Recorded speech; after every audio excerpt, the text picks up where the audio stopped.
kesempatan kali ini kita akan membahas bagian dari sastra Indonesia kontemporer mengenai analisis drama dengan judul Pada Suatu Hari karya Arifin C. Noor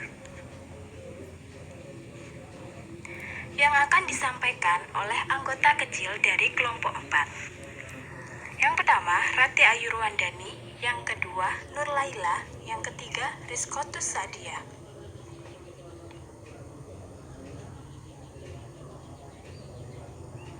Sebelumnya, kita akan menjelaskan beberapa pengertian. Pengertian drama. Drama merupakan salah satu sastra yang amat populer hingga sekarang. Bahkan, di zaman ini telah terjadi perkembangan yang sangat pesat di bidang drama. Jenis-jenis drama menurut zamannya dibagi menjadi 3, yaitu ada drama tradisional, drama modern, dan drama kontemporer. Pengertian sastra kontemporer. Sastra kontemporer merupakan sebutan untuk karya sastra yang berkembang di masa sekarang ini. Sastra kontemporer pada awalnya dianggap sebagai sastra yang muncul untuk mengobrak-ngabrik tatanan sastra terdahulu, dengan alasan sastra kontemporer tidak sesuai dengan konvensi-konvensi yang telah ditetapkan dalam sastra. Sastra kontemporer juga dikatakan sebagai sastra yang memiliki sifat-sifat menyimpang dari sastra yang berlaku pada umumnya. Kelahiran sastra kontemporer merupakan gebrakan awal yang diusung oleh Surtaji Kalsombahri. Pada dasarnya, sastra kontemporer lahir karena adanya pergerakan nilai kebudayaan dan kehidupan tatanan sosial dalam masyarakat secara menyeluruh dan tidak dipengaruhi oleh kebiasaan masyarakat di sekitarnya. Oleh sebab itu, perlu adanya penyampaian mengenai sastra kontemporer kepada masyarakat yang lebih luas. Drama kontemporer merupakan drama yang mendobrak konvensi lama dengan penuh pembaharuan, ide-ide baru, gagasan baru, penyajian baru, penggabungan konsep barat dan timur. Drama kontemporer juga merupakan ide yang ditransformasikan pada gaya populer. Karena peradaban masa kini adalah peradaban yang rumit, cepat, blur, dan bersensasi. Drama Indonesia kontemporer juga memiliki banyak ragam pilihan ekspresi yang memberikan kebebasan bagi para seniman untuk menentukan bentuk ekspresi yang akan ditampilkan, sehingga dapat menarik dan membuat sebuah kesenian pertunjukan yang sangat memuaskan.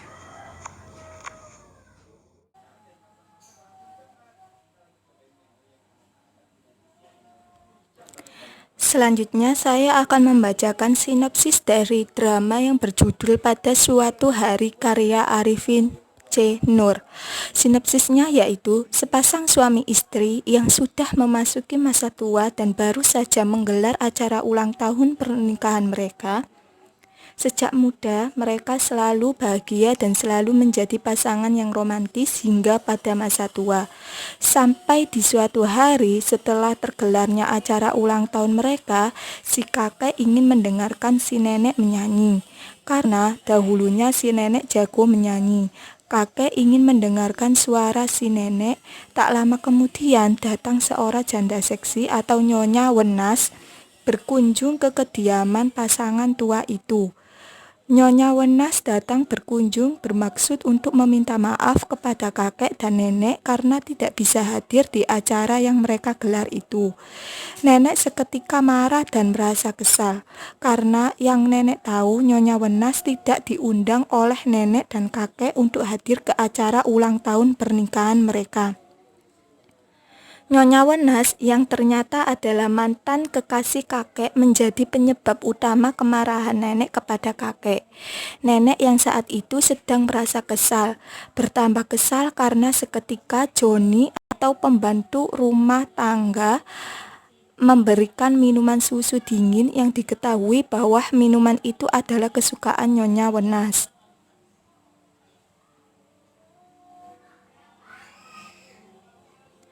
Tanpa pikir panjang, nenek saat itu juga meminta bercerai kepada kakek. Dengan segala cara, kakek memohon agar dimaafkan dan agar nenek menarik kembali perkataannya. Tapi nenek tetap kuat dengan apa yang telah dilontarkannya. Nenek dan kakek bertengkar sejadi-jadinya. Tiba-tiba datang Nita, atau anak tertua nenek dan kakek, berkunjung menemui kedua orang tuanya. Nita hanya terdiam mendengar dan melihat pertengkaran nenek dan kakek. Dan Novia, adik Nita, datang dengan membawa pakaian-pakaiannya. Novia yang ternyata juga sudah meminta cerai kepada suaminya atau Vita karena cemburu berlebih kepada pasien suaminya itu karena tidak mau rumah tangga anaknya rusak. Nenek mengingatkan Novia untuk tidak mengambil keputusan secara tiba-tiba dan memikirkan kembali demi masa depan anak-anaknya. Seolah tidak ada masalah apapun, nenek menasehati Novia agar tidak bercerai dengan kakek. Akhirnya, masalah di antara nenek dan kakek terhapus begitu saja karena anaknya Novia. Dan diakhiri cerita anak-anak Novia dibawa pergi oleh Vita ketika anak-anaknya sedang bermain di kolam bersama Joni. Selanjutnya yaitu biografi dari Arifin Nur. Arifin Nur lahir tanggal 10 Maret 1941 dari keluarga tukang sate di Cirebon, Jawa Barat. Ia meninggal dunia pada tanggal 28 Mei 1995 di Jakarta. Salah seorang sutradara teater terkemuka ini juga handal sebagai penulis drama. Karya-karya monumentalnya seperti Kapai-Kapai, Sumur Tanpa Dasar, Megah-Megah, Dalam Bayangan Tuhan, dan lain-lain banyak dipentaskan oleh berbagai kelompok teater baik di dalam maupun di luar negeri. Karirnya sebagai penulis lakon dimulai sejak menjadi mahasiswa di Surakarta. Ketika itu ia aktif dalam grup teater Muslim di pimpinan Muhammad Diponegoro dan ia pun dikenal pernah bergabung dengan Rendra.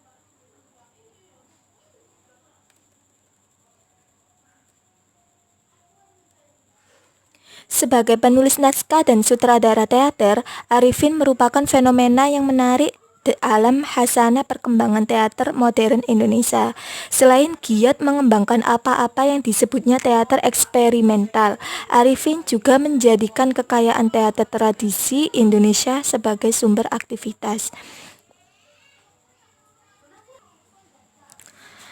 Maka tak layak banyak pengamat yang mengatakan bahwa teater Arifin adalah teater modern Indonesia yang meng-Indonesia. Dunia film mulai dirintisnya dengan menjadi sutradara film yang suci sang primadona pada tahun 1977. Setelah sebelumnya ia dikenal sebagai penulis skenario, dengan modal bakat menyutradarai dan menulis naskah yang luar biasa. Dunia film pun memberi prestasi dengan menyabet piala citra diantaranya lewat film Taksi dan Serangan Fajar. Film-filmnya selain menarik secara tematik dan artistik juga ada yang sangat digemari masyarakat yaitu Pemberontakan G30S, PKI, dan Taksi. Adapun film-filmnya yang lain adalah Yuyun Pasien Rumah Sakit Jiwa, Harmonikaku, Biarkan Bulan Itu, Bibir Mer, dan sinetron antara lain Sebuah Pintu Sebuah Kalbu, Bulan Dalam Daskon, dan Keris.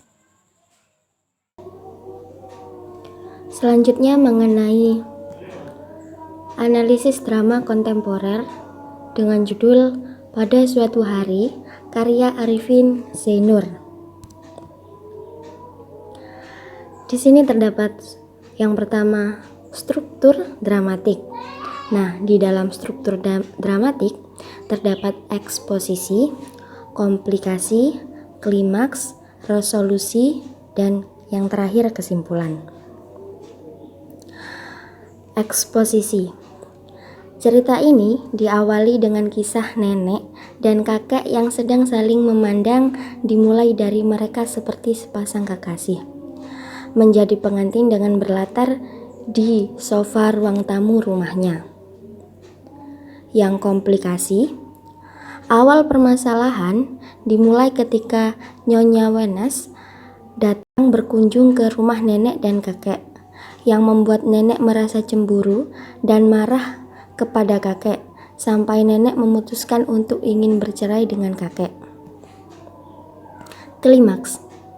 Puncak masalah terjadi ketika anak-anak kakek dan nenek datang berkunjung untuk mengutarakan masalahnya, terutama Novia, anak kedua nenek dan kakek, yang menceritakan keluh kesahnya dan ingin bercerai dengan Vita, suaminya. Pada saat itu, masalah semakin rumit. Resolusi. Ketika Novia berkata bahwa Novia akan meminta cerai kepada Vita, saat itu nenek tersadar bahwa perceraian adalah bukan hal yang baik. Maka dari itu, nenek mengingatkan Novia untuk tidak mengambil keputusan secara mendadak dan menarik kembali apa yang dikatakannya. Seketika itu pula, Novia mulai tersadar bahwa masih ada anaknya yang harus diperhatikan oleh kedua orang tuanya.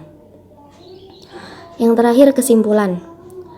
Kesimpulan yang bisa saya ambil dari drama ini adalah kisah cinta nenek dan kakek yang tak terpisahkan, sekalipun sudah beberapa kali cobaan menghampiri rumah tangga mereka. Nenek dan kakek yang selalu memikirkan keadaan anak-anak dan cucunya. Selanjutnya yang kedua yaitu ada tema, yang ketiga alur, keempat tokoh cerita atau karakter, kelima latar atau setting, dan yang keenam amanat. Tema pada cerpen ini adalah tentang kekeluargaan. Bagaimana kisah sebuah keluarga yang saling membantu satu sama lain, dan pasangan nenek dan kakek yang tetap romantis sekalipun banyak kaktus yang menghampiri pernikahan mereka. Yang ketiga, alur. Alur yang disajikan pada cerpen pada suatu hari ini bersifat maju, karena terlihat di awal cerita yang menceritakan nenek dan kakek ketika masih muda, lalu menikah, mempunyai anak, lalu tua, hingga akhirnya menceritakan masalah yang ada dalam keluarga mereka sampai datang masalah baru dengan anaknya Novia. Yang keempat, tokoh cerita atau karakter. Pada cerita pendek tersebut terdapat beberapa tokoh, di antaranya kakek. Menurut keterbacaan saya, kakek dalam cerpen ini adalah sebagai tokoh utama yang memiliki sifat bijak, penyayang, dan sulit ditebak. Terlihat ketika Nyonya Wenes datang berkunjung dan terdapat beberapa rahasia yang masih disimpan oleh kakek. Selanjutnya ada tokoh nenek.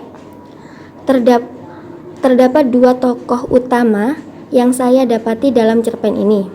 Nenek sebagai tokoh utama yang memiliki sifat pencemburu, bijak, juga penyayang terhadap anak-anaknya. Selanjutnya ada Nyonya Wenes. Tokoh Nyonya Wenes sebagai pemeran pengganggu di sini. Saat bisa membuat konflik di antara kakek dan nenek, tidak begitu banyak karakter Nyonya Wenes yang saya dapat dari keterbacaan saya. Karena Nyonya Wenes hanya ditunjukkan pada beberapa sekuen untuk menimbulkan konflik. Namun, di sana terlihat Nyonya Wenes yang sedikit centil, mungkin dikarenakan Nyonya Wenes adalah janda dan mantan kekasih kakek juga. Selanjutnya ada Novia, anak kedua kakek dan nenek. Ini sifatnya tidak jauh dengan nenek atau ibunya. Novia terlalu cepat mengambil keputusan tanpa memikirkan apa yang akan terjadi setelahnya. Tetapi Novia juga memiliki sifat penyayang. Selanjutnya ada Nita. Nita tidak jauh halnya dengan ayahnya. Nita memiliki sifat yang bijak karena Nita hanya pemeran pembantu. Karakter Nita hanya sedikit yang ditunjukkan. Selanjutnya yang kelima yaitu latar atau setting. Latar tempat yang digunakan pada cerita pendek tersebut adalah bertempat di sebuah ruang tamu rumah, sedangkan latar waktu tidak begitu tampak sehingga saya tidak begitu tahu latar waktu yang dipakai. Tapi menurut pemikiran saya, waktu yang dipakai adalah pada siang hari, pada hari libur. Banyak suasana tercipta pada cerpen tersebut. Terdapat suasana keceriaan dan kebahagiaan ketika nenek dan kakek sedang bercengkrama di ruang tamu rumahnya pada awal cerita. Kemudian, suasana itu seketika menjadi berubah pada saat Nyonya Wanas hadir di rumah mereka. Suasana menjadi sangat dingin, terlihat beberapa kekesalan pada diri nenek, sehingga membuat nenek ingin bercerai dari kakek. Kesedihan diperparah kembali dengan datangnya Novia yang membawa cerita mengenai rumah tangganya yang di ujung tanduk. Ketegangan terjadi ketika Novia mengetahui kedua anaknya diculik oleh ayahnya sendiri. Di akhir cerita, tidak tampak jelas bagaimana suasana yang ada pada cerita tersebut. Yang terakhir adalah amanat. Ada beberapa dorongan moral yang terdapat pada cerita ini. Di antaranya adalah bagaimana kita harus mempertahankan rumah tangga. Karena belakangan ini marak sekali terjadinya perceraian hanya karena hal sepele. Banyak pasangan yang mempermainkan pernikahan. Selain itu, cerpen ini juga memberikan motivasi kepada kita selaku pembaca untuk berbicara baik dan sopan terhadap orang tua. Belakangan ini banyak sekali anak yang sudah tidak melihat tempat pada siapa ia berbicara karena termakan oleh sinetron-sinetron picisan yang bisa merusak moral dan tata bahasa generasi muda sekarang.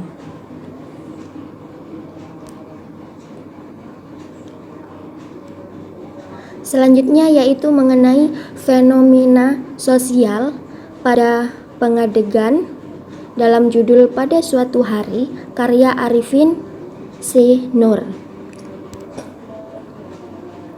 Secara garis besar, drama ini menceritakan tentang hidup rumah tangga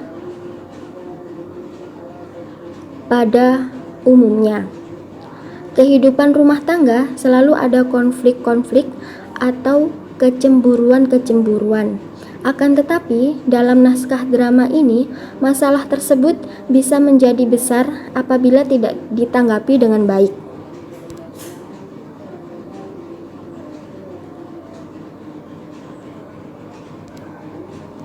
Sekian dari kelompok kami.